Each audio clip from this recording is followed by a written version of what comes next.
അരുൺ, അവിടെ എനിക്കൊരു കാര്യം ചോദിക്കാനുള്ളത് അരുണിനോട് എനിക്കൊരു കാര്യം അതുമായി ബന്ധപ്പെട്ട് ചോദിക്കാനുള്ളത്, ഇപ്പോൾ താങ്കൾ പറഞ്ഞ ശരിയാണ്, 2024 ലോക്സഭാ തെരഞ്ഞെടുപ്പിനുണ്ടായ നിയമസഭാ മണ്ഡലങ്ങൾ ഇനം തിരിച്ച് വേർതിരിച്ച് നോക്കിയാൽ ഏതാണ്ട് 110ഓളം മണ്ഡലങ്ങളിൽ, ഇന്ന് പറയുന്ന അതേ മാധ്യമങ്ങൾ തന്നെ പറയുന്നത് അന്ന് 110 മണ്ഡലങ്ങളിൽ UDF-ന് മുൻതൂക്കമുണ്ട്, ലീഡുണ്ട് എന്നായിരുന്നു. ഇപ്പോൾ അത് വലിയ തോതിൽ കുറഞ്ഞത് 80ലേക്ക് വന്നിട്ടുണ്ട്. അതിൽ പോലും തർക്കമുണ്ട്.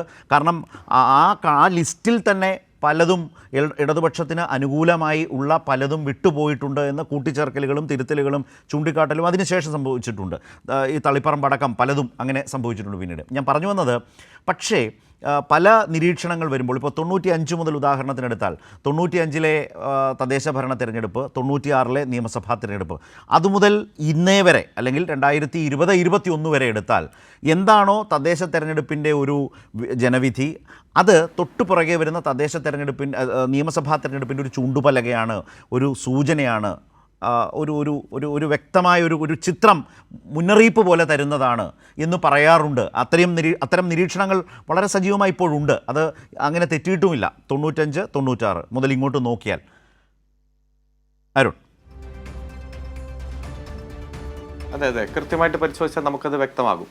സാധാരണ ഗ്രാമപഞ്ചായത്ത് തെരഞ്ഞെടുപ്പുകളുടെ, തദ്ദേശ തെരഞ്ഞെടുപ്പുകളുടെ ഒരു ചരിത്രം എന്ന് പറഞ്ഞാൽ അതൊരിക്കലും ഭരിക്കുന്ന മുന്നണിക്ക് അനുകൂലമായിട്ട് വോട്ട് ചെയ്യുന്ന ഒരു സാഹചര്യമില്ല. ഭരിക്കുന്ന മുന്നണിക്കെതിരെ വോട്ട് ചെയ്യുന്ന ഒരു ചരിത്രമാണ് ഉണ്ടായിരുന്നത്. അതിന് വ്യത്യസ്തമായി വന്നത് 2020 ഡിസംബർ മാസത്തിലെ കഴിഞ്ഞ തദ്ദേശ തെരഞ്ഞെടുപ്പാണ്. ഭരിക്കുന്ന മുന്നണിക്ക് തന്നെ അനുകൂലമായി 5 തലത്തിലേക്കും വിജയിച്ച് മുന്നേറുന്ന സാഹചര്യം LDF-നുണ്ടായത്. 2010-ലെ കണക്കുകളെല്ലാം നമ്മൾ കഴിഞ്ഞ ഒരാഴ്ച പരിശോധിച്ചതാണ്. കാരണം കേരളം ആകാംക്ഷയോടെ തന്നെ ആ കണക്ക് പരിശോധിച്ചതാണ്. കാരണം ഇതിലും വലിയ തിരിച്ചടി അവിടെ LDF കേരളം ഭരിക്കുമ്പോൾ, പ്രത്യേകിച്ച് VS അച്യുതാനന്ദൻ കേരളത്തിന്റെ മുഖ്യമന്ത്രിയായി അവസാന ഘട്ടത്തിലാണ് 2010 സമയത്താണ് പഞ്ചായത്ത് തെരഞ്ഞെടുപ്പ് നടന്നത്. അന്ന് ജില്ലാ പഞ്ചായത്തിലാകെ 6 ജില്ലയിലാണ് മുന്നേറാൻ കഴിഞ്ഞത്. 8 ജില്ലയിലും UDF ആയിരുന്നു. ബ്ലോക്ക്, മുനിസിപ്പാലിറ്റി, ഗ്രാമപഞ്ചായത്തിലെല്ലാം ഇതിലും വലിയ വിജയമാണ് UDF-നുണ്ടായത്. പ്രത്യേകിച്ച് 560ഓളം ഗ്രാമപഞ്ചായത്തുകൾ, അന്ന് ഇത്രയും 941-ൽ 560-ലധികം ഗ്രാമപഞ്ചായത്ത്. അപ്പോൾ വലിയ 2010-ലെ പഞ്ചായത്ത് തെരഞ്ഞെടുപ്പിന്റെ റിഫ്ലക്ഷനാണ് 2011-ൽ കണ്ടത്. ഉമ്മൻചാണ്ടി സർക്കാർ അധികാരത്തിൽ വന്നു. 2020-ലെ തദ്ദേശ തെരഞ്ഞെടുപ്പിൽ കണ്ടതിൻ്റെ റിഫ്ലക്ഷനാണ് 2021-ൽ വന്നത്. തുടർ ഭരണമുണ്ടായി. അപ്പോൾ ആ ഒരു ചൂണ്ടുപലകയാണ്, മുന്നറിയിപ്പാണ് ഞാൻ ഈ പറഞ്ഞതുപോലെ 95 മുതലുള്ള തദ്ദേശ തെരഞ്ഞെടുപ്പുകളുടെ റിസൾട്ട് എന്ന് പറയുന്നൊരു നിരീക്ഷണം ഉണ്ടെന്നാണ് ഞാൻ അരുണിനോട് പറഞ്ഞത്. അത് LDF-നെ സംബന്ധിച്ച് അല്പം ദോഷകരമായ കാര്യമല്ലേ?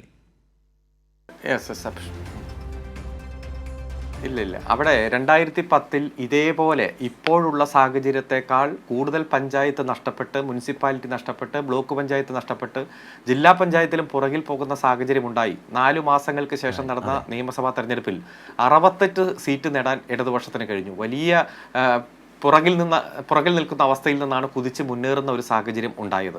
ഇപ്പോൾ 2021 സാഹചര്യം എന്നൊക്കെ പറഞ്ഞാൽ നമുക്കറിയാം, LDF ഗവൺമെൻറ് വളരെ മികച്ച രീതിയിൽ പ്രവർത്തിക്കുന്നു. കോവിഡിൻ്റെ സാഹചര്യം, ആ സാഹചര്യത്തിലെല്ലാം വളരെ ചരിത്രം തന്നെ തിരുത്തി എഴുതിക്കൊണ്ടുള്ള ഒരു മുന്നേറ്റമാണ് ഉണ്ടായത്. ഇപ്പോൾ നമ്മളിപ്പോൾ താരതമ്യപ്പെടുത്തുമ്പോൾ ലോക്സഭാ തെരഞ്ഞെടുപ്പ് കഴിഞ്ഞിട്ട് മാസങ്ങളെ കഴിഞ്ഞിട്ടുള്ളൂ.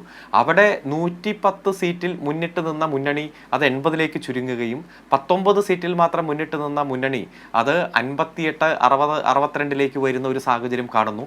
അതുപോലെ ഒരു 10-35ഓളം മണ്ഡലങ്ങളിൽ വെറും 3000-3500 വോട്ടിന്റെ വ്യത്യാസം മാത്രമാണ് ഈ കണക്കിൽ കാണുന്നത്. അതെല്ലാം ഒരു 5-6 മാസം കൊണ്ട് തന്നെ തെരഞ്ഞെടുപ്പ് റിസൾട്ട് വലിയ മാറ്റം വരുന്ന മണ്ഡലങ്ങൾ തന്നെയാണ്. അപ്പോൾ നമ്മളെ സംബന്ധിച്ചിടത്തോളം ഏതെങ്കിലും കുറവുകൾ ഉണ്ടെങ്കിൽ അത് കണ്ടെത്തി പരിഹരിച്ച് കൂടുതൽ ജനങ്ങളുമായിട്ട് ഇടപെട്ട് വികസന പ്രവർത്തനങ്ങൾ നടപ്പാക്കി പൂർത്തീകരിച്ചപ്പോൾ ജനങ്ങളുടെ അഭിപ്രായങ്ങൾ എന്താണ്, അവർക്ക് എന്തെങ്കിലും നിർദ്ദേശങ്ങളുണ്ടോ, അവ കൂടി പരിശോധിക്കുക. സംഘടനാപരമായിട്ടുള്ള പിഴവുകൾ എവിടെയെങ്കിലും ഉണ്ടോ, അവ കണ്ടെത്തി പരിഹരിക്കുക. അത്തരത്തിൽ നല്ലൊരു സമയമുണ്ട്. 5 മാസം സമയം എന്ന് പറഞ്ഞാൽ ഇതിനൊക്കെ പറ്റിയ സമയമാണ്. അത് പരിഹരിച്ചുകൊണ്ട് തന്നെ വർദ്ധിത വീര്യത്തോടെ വിജയിച്ച് മുന്നേറാൻ പറ്റിയ ഒരു രാഷ്ട്രീയ സാഹചര്യം ഉണ്ട്.